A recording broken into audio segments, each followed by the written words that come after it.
Hi there, Year 12. We're going to come to the end of Chapter 19 now, which has been the more of the work on Newton's second law, some of the work on equilibrium, introducing new forces. The last things we've been looking at are connected particles, and we carry on with that work, and they look specifically at a series of examples that they say are related to pulleys. Now, what is a pulley? A pulley is a rotating device that a rope or cable runs round, and it means you can change the angle you're pulling the rope from. So you can be pulling from the floor and the rope runs over a pulley and pulls something up in the air. It's a way of lifting things. Now, depending how many pulleys you put in a system, you can get a mechanical advantage, so that the force you apply here is doubled at the thing you're lifting.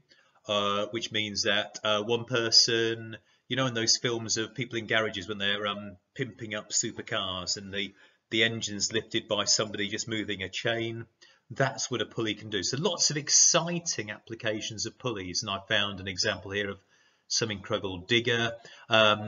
These block and tackle things here, some of you might have spotted, but we've got a single pulley in the middle, and excitingly we've got a couple of double pulleys there. And look here, that's Captain Jack Sparrow being amazed by a series of pulley systems in the background.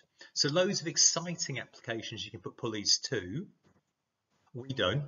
We just do very simple examples where tediously a person seems to pull a string and it lifts something up.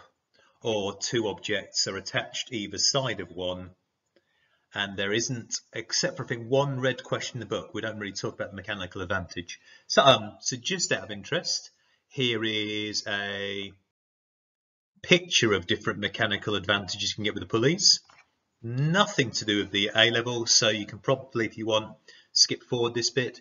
But here you notice that with a single pulley, a force applied here of 100 newtons applies a force here of 100 newtons. But notice with no mechanical advantage, if you pull that end 10 centimeters, the object lifts 10 centimeters. If you introduce, see, look, the rope goes like that and is attached back to this pulley, and it's this pulley attached to the object, we get a mechanical advantage, I think, of 2. But if you do this in the physics, you may want to check that. Now we notice moving that end 20 centimeters moves that 10 centimeters, but applying a force here of 50 applies a force here of 100. Why?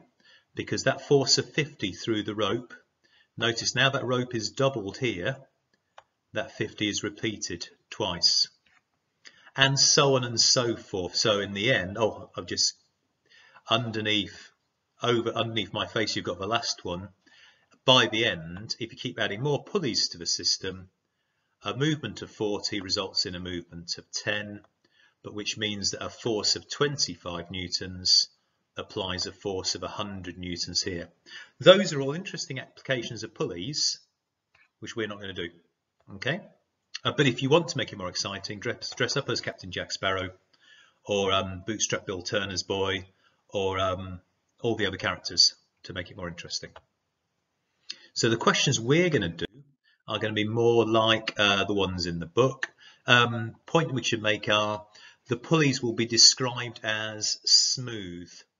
Okay, smooth will mean that there's no friction at the pulley. So somewhere in this sentence here, the tension will be the same at both ends. Okay, if the pulley is smooth, we can assume the tension at both ends of the string is the same.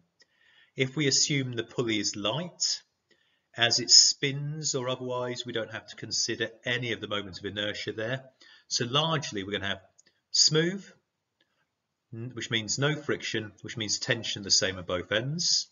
Light, its mass is negligible, we don't have to include it in Newton's second law. Okay, what sort of questions typically are we going to get? Here's one where something is, we've got a person at this end pulling a rope which is connected to a crate, and the crate is accelerating. We know the mass of the crate, therefore we know its weight. How do we go about finding the tension? Well, the starting point is a diagram. Now notice, a bit confusing at the person's end. Okay, yes, the person is pulling the rope, but the tension is pulling the person. So that's why they put the tension this way. Now, the other force on the person might be the friction of their feet.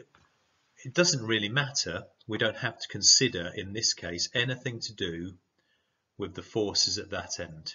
This is all to do with the forces at this end of the diagram and that acceleration.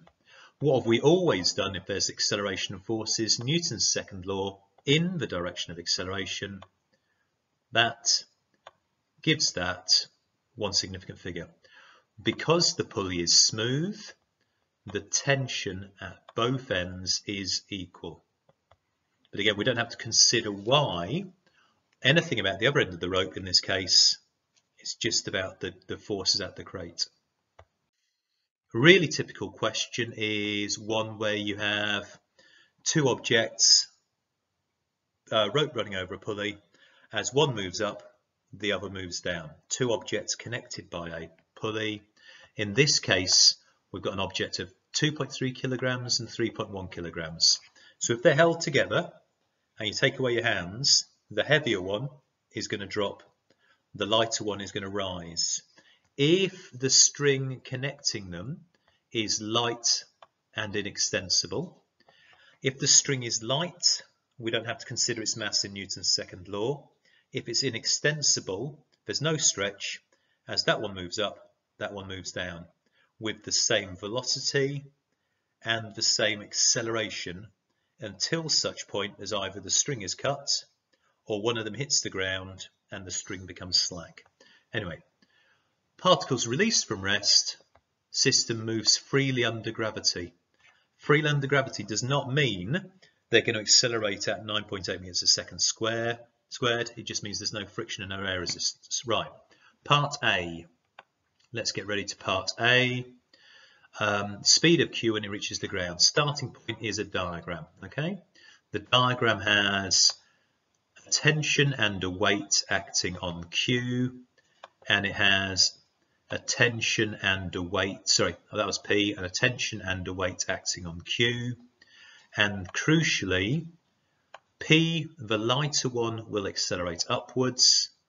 Q, the heavier one, will accelerate downwards. And they added a bit more detail in the question. Q is 0.8 meters from the floor.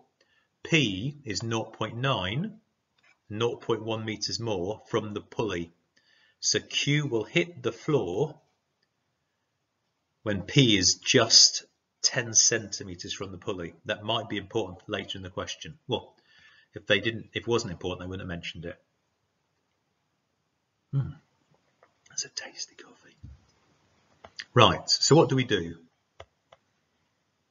Newton 2 in the direction of acceleration 4Q. Weight, take tension, is mass times acceleration. Same for P. Oh, actually, what I might do is, just to make that look a bit better, let's do those in blue highlighter, just to make it consistent. 4Q in blue, 4P in yellow. Now notice, in the same way as we had with cars and caravans and trains and trailers, the connected particles from the very last section, we've now got a pair of equations of motion. That's what the question will ask for. Sometimes it'll ask for Newton 2, sometimes it'll ask for the equations of motion. If it asks for the equations of motion, you've got 1, 2, 3 marks at least, okay, for those two equations. If you add them, T cancels, and you get the total mass times acceleration and the difference in the two weights. That gives us the acceleration. Okay, so though it moves freely under gravity, the acceleration is not 9.8 meters a second squared. Okay, It wants the speed of Q when it hits the ground. It travels 0.8 meters with that acceleration from rest. Suvat 1.5 meters a second. The time it takes P to reach the pulley from the moment it's first release. Well, this I would do with, I'd start with a new diagram. Right, so P starts here. It travels 0.8 meters under the acceleration we've just calculated. And then when Q hits the floor, the string goes slack and P now is traveling as a projectile. So for the last 0.1 meters, the acceleration is minus 9.8. So P goes from 0 meters a second to 1.5 meters a second. The previous question's answer at 0.8. Then it travels another 0.1 meters under a different acceleration. So this is all going to be Suvat. So I'm going to do it in the order things happened in. The book does it in a different order. So from release is what the question asks. So we've got to work out how long it takes to travel 0.8 meters and how long it takes to travel the 0.1 meters. Okay, we know that for the first time interval. So we can use that equation to work out T. Or notice, because we know V for we know the final velocity in that first time interval, we could have used that to get the same answer. Okay, with V is 1.5, we still get T is 1.05. Then for the last 0.1 meters, 0.1 meters, it's accelerating downwards. So remember, when Q hit the floor, P was traveling upwards. So it keeps traveling upwards, but it's slowing down, isn't it? So for 0.8 meters, it's accelerating. String goes slack, it starts slowing down. Does it hit the pulley before it comes down again? Well, this time we're told it hits the pulley. U is 1.5. S is ut plus half at squared again. Yes, it's a quadratic, but on these calculator papers, you can use your calculator to solve a quadratic, can't you? We get two answers, 0.098, 0.21. We want the first answer there, the time it first hits the pulley. Okay. Why are the two answers? If it was a projectile and the pulley wasn't there, it'd be the time it goes past that point and then the time it comes back to that point again. But because the pulley's there, it's going to stop at that point. So the total would be that added to that, and it seems consistent.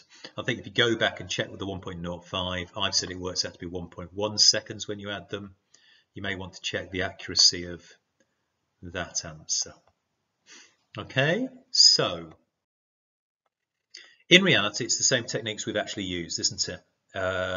Yes, we're talking about pulleys, but we're not going to talk about mechanical advantage or anything like that. We're certainly not at the beginning. So what do? For a good diagram of the forces acting in the system. If it's everything's in equilibrium, balance all the forces for each element, or more than likely for the pulley questions, you apply Newton's second law to get equations of motion for each element in the system.